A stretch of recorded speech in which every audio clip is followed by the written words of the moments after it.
we are going to learn about carbon and its compounds. Okay?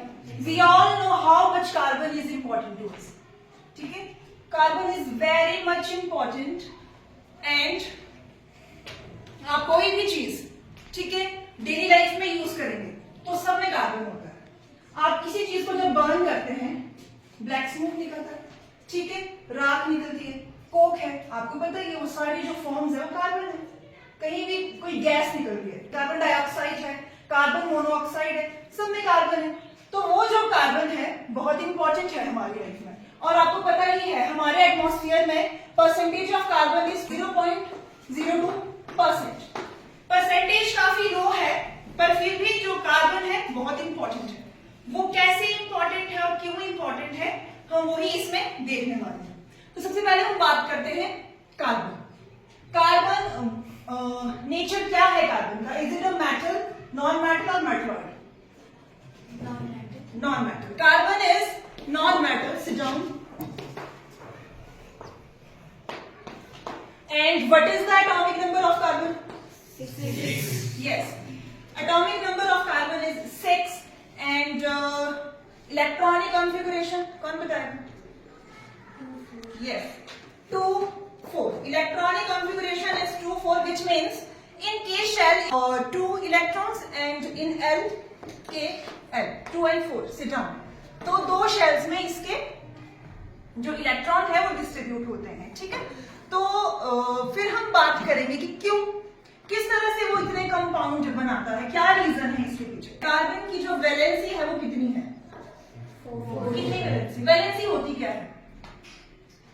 What do you mean by valency? Combining power or capacity of an element. Very good. Combining power, sit down, and capacity of an element. क्यों बोलते हैं इसको combining power? क्योंकि आपको पता ही है जो पहली शेल है वो तो फुलफिल है, वो क्यों कंबाइन होगी किसी के साथ? जो सेकंड शेल है इसको 8 इलेक्ट्रॉन चाहिए, 8 इलेक्ट्रॉन में से 4 तो है इसके पास, 4 इसको और चाहिए, तो मींस यही जो है सेकंड जो शेल है वही कंबाइन करेगी। तो आपको पता लग गया इसकी जो वैलेंसी है वो 4 है। अब इसने क्या करना है? बॉन्ड करना है किसी के साथ, बॉन्डिंग बनानी है, ठीक है। वो जो बॉन्डिंग है ये भी आपको पता है कि वो कितनी तरह की होती है। कितनी तरह की होती है? 2 टाइप्स। कौन कौन से? Yes, ionic bonding, covalent bonding.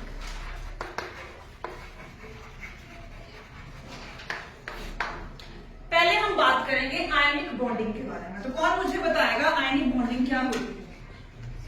Ionic bonding is a type of bonding in which transfer of electrons from one metal to non-metal. Yes, better. इसमें क्या होता है आयनिक बॉन्डिंग में? Complete transfer of electrons. Complete transfer होता है electron का। और आपको तो सबसे फेमस एग्जांपल NaCl है ना। NaCl क्या है? आयनिक बॉन्डिंग का एग्जांपल है।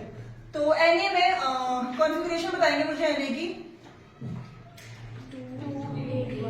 281 Na and chlorine. Yes, 287 chlorine. तो यहाँ पे हम देखेंगे ये आपस में बॉन्डिंग करते हैं। और कैसे बॉन्डिंग करेंगे?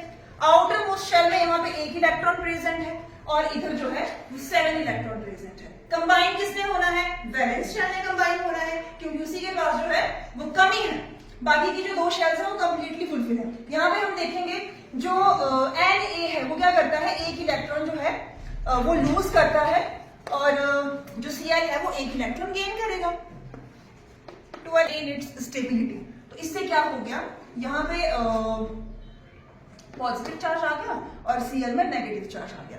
तो ये है आयनिक बॉन्डिंग। आयनिक बॉन्डिंग की प्रॉपर्टीज बताओ बताओ बताओ। First one, yes, high melting and boiling point. क्योंकि इनके बीच जो फोर्स ऑफ अट्रैक्शन होती है बहुत ज्यादा स्ट्रॉन्ग होती है, जिस वजह से इनका जो मेल्टिंग और बॉइलिंग पॉइंट बहुत हाई होता है। Sit down. Second property, Solubility.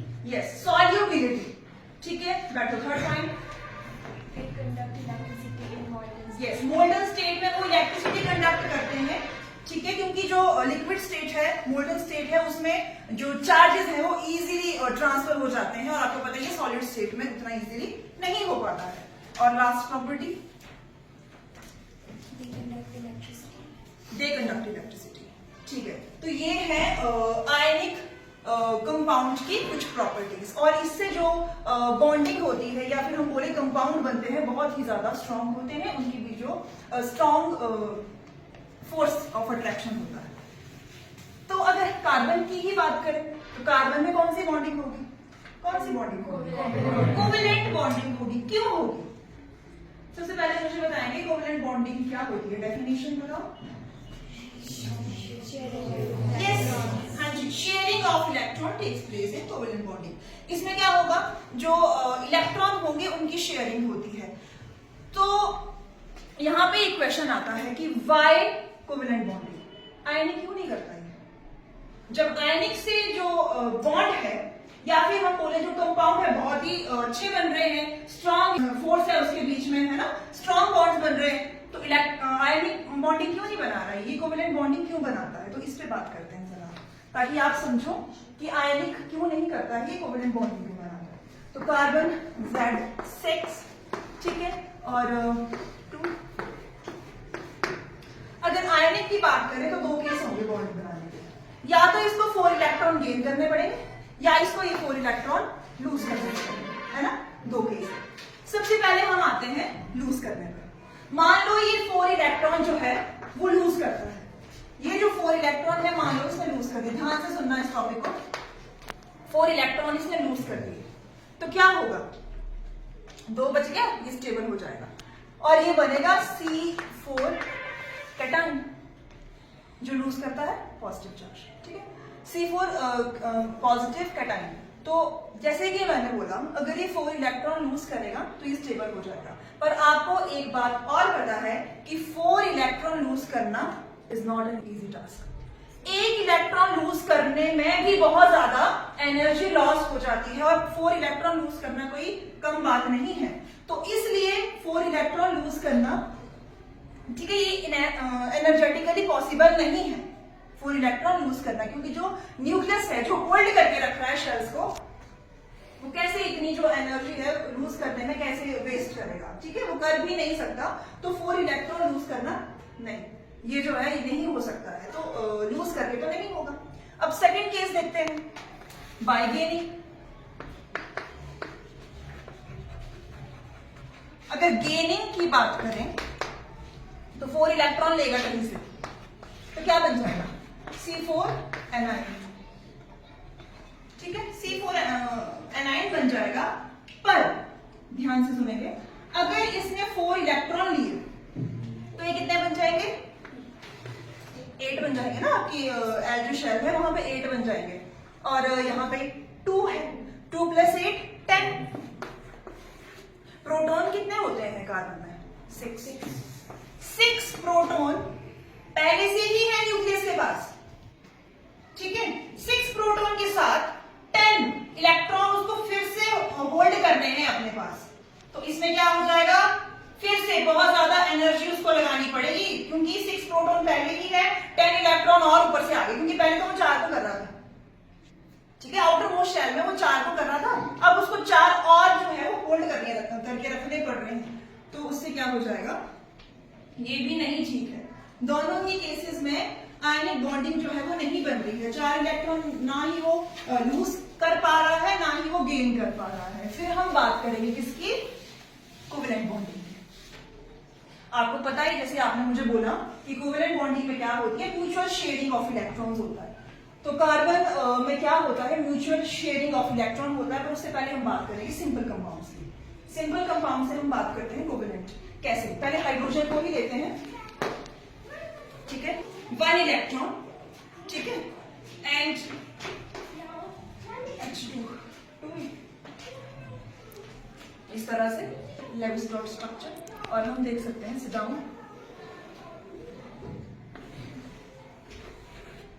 दोनों का जो ड्यूप्लेट है वो फुल हो गया है। इस हाइड्रोजन के पास भी 2 इलेक्ट्रॉन है, इस वाले के पास भी 2 इलेक्ट्रॉन। अब एक बात और ध्यान देंगे, अगर यहाँ पे 2 इलेक्ट्रॉन है, ठीक है, तो मैं बोल सकती हूँ कि ये 1 पेयर ऑफ इलेक्ट्रॉन है। बोल सकती हूँ 1 पेयर मीन्स 2 इलेक्ट्रॉन्स। तो अगर यहाँ पे 2 इलेक्ट्रॉन ये जो है इस तरह से भी हम निशान लगा सकते हैं, विच मीन्स सिंगल बॉन्ड। इनके बीच की जो बॉन्डिंग हो रही है, ये कैसी बॉन्डिंग हो रही है? सिंगल बॉन्ड बन रहा है हाइड्रोजन के बीच में, ठीक है। अब बात करते हैं जरा ऑक्सीजन की, O2। बताओ आउटर मोशन में कितने इलेक्ट्रॉन होते हैं? 6 इलेक्ट्रॉन। और कैसे लगाते हैं हम इसको? 1 2 5 6 1 2 3 4 5 6, ठीक है। अब हम पहले इस ऑक्सीजन की बात करेंगे कि इस ऑक्सीजन ने अपनी जो ऑक्टेट है वो कैसे फुलफिल कर ली है। 1 2 3 4 5 6 7 8, सेम 1 2 3 4 5 6 7 8, ठीक है। Which means they both are completely fulfil. और एक और बात, यहाँ पे कितने इलेक्ट्रॉन है? 1 2 3 4 इलेक्ट्रॉन है, which means 2 pair of electrons, ठीक है। तो यहाँ पे इस तरह से आप इसको लगा सकते हो और आप यहाँ क्या बोल सकते हो? यहाँ कौन सी बॉन्डिंग हो रही है? Double bonding. बताओ कौन सी बॉन्डिंग हो रही है? डबल बॉन्डिंग, ठीक है। एक और केस लेते हैं, N2। बताओ मुझे नाइट्रोजन का एटॉमिक नंबर 7 कॉन्फ़िगरेशन 2 5। अब हम कैसे करेंगे? 2 नाइट्रोजन है तो ऑब्वियसली पहले आपको 2 नाइट्रोजन लगाने होंगे और 5 यहाँ पे इलेक्ट्रॉन है, तो 1 2 3 4 5 1 2 3 4 5, ठीक है। यहां ध्यान दो, 1 2 3 4 5 6 7 8 कंप्लीटली फुलफिल। अब इस वाले की बात करते हैं, 1 2 3 4 5 6 7, स्टेबल हो चुका है। बॉन्डिंग की बात करेंगे, 1 2 3, कैसी बॉन्डिंग हो रही है? Triple bonding.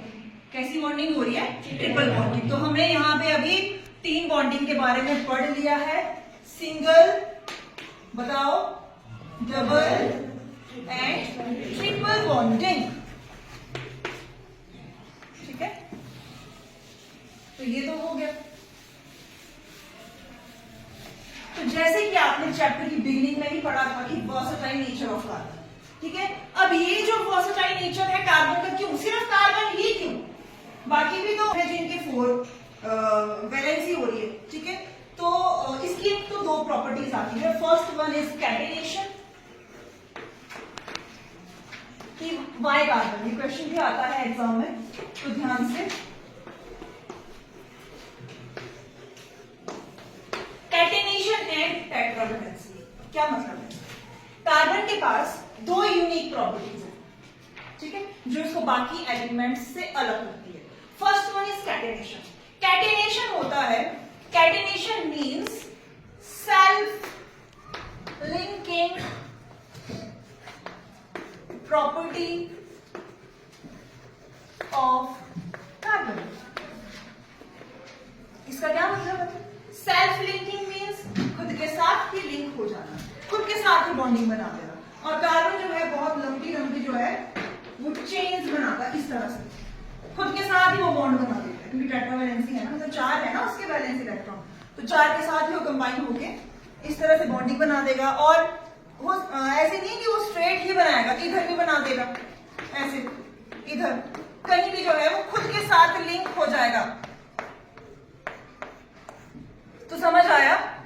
ये है catenation, self linking property of carbon. एक तो ये रीजन है कि जो कार्बन के बारे में जो यूनिक, दूसरी क्या है? Tetravalency. Tetra means 4, valency means combining capacity, जो उसकी वैलेंसी है वो 4 है, 2 4, ठीक है। तो जो 4 इसकी वैलेंसी है, इससे ये किसी के साथ भी बॉन्ड बना देता है, ठीक है। पर सिलिकॉन है, उसकी भी तो 4 है ना, उसकी भी 4, तो उसके बारे में क्यों नहीं पढ़ रहे हैं हम? क्यों कार्बन? क्योंकि जो ये आयनिक बॉन्डिंग होती है वहां पे जो फोर्स ऑफ अट्रैक्शन बहुत ज्यादा होती है, कोवेलेंट बॉन्डिंग में उतनी स्ट्रांग नहीं होती। पर जो कार्बन के केस में है ये एक्सेप्शन है, यहाँ फोर्स ऑफ अट्रैक्शन स्ट्रांग होती है। क्यों? देखो अभी ये क्या है, न्यूक्लियस, के शेल, एल शेल, के एल। अब क्या है, ये कार्बन है। कार्बन के एक तो इसका जो साइज है वो स्मॉल है सिलिकॉन के कंपैरिजन में। अगर आप 9th क्लास का याद करेंगे जहां पे आपने स्ट्रक्चर्स बनाए थे शेल्स के, सिलिकॉन में आ जाती है 3 शेल्स। जितना बड़ा स्ट्रक्चर उतना न्यूक्लियस को थोड़ा होल्ड करने में जो है वो दूर दूर पड़ जाती हैं शेल्स। जितना छोटा स्ट्रक्चर उतना न्यूक्लियस उसको टाइटली होल्ड करके रख सकता है, तो due to its smaller size. ठीक है, साइज स्मॉल है, उससे क्या होगा, न्यूक्लियस को उतना ज्यादा कुछ उनको बांध के रखने की जरूरत नहीं है। ठीक है, और जो ये इसके जो बॉन्डिंग है वो भी बड़े अच्छे से हो रही है, टेट्रावैलेंसी बड़े अच्छे से हो रही है। ठीक है, तो ये 2 यूनिक प्रॉपर्टीज हैं अबाउट कार्बन। तो आज के लिए इतना ही। आपको कुछ क्वेरीज हैं, कुछ पूछना है तो यू मे आस्क। समझ आ गया? Yes, ma'am. Is it clear to everyone? Yes, ma'am.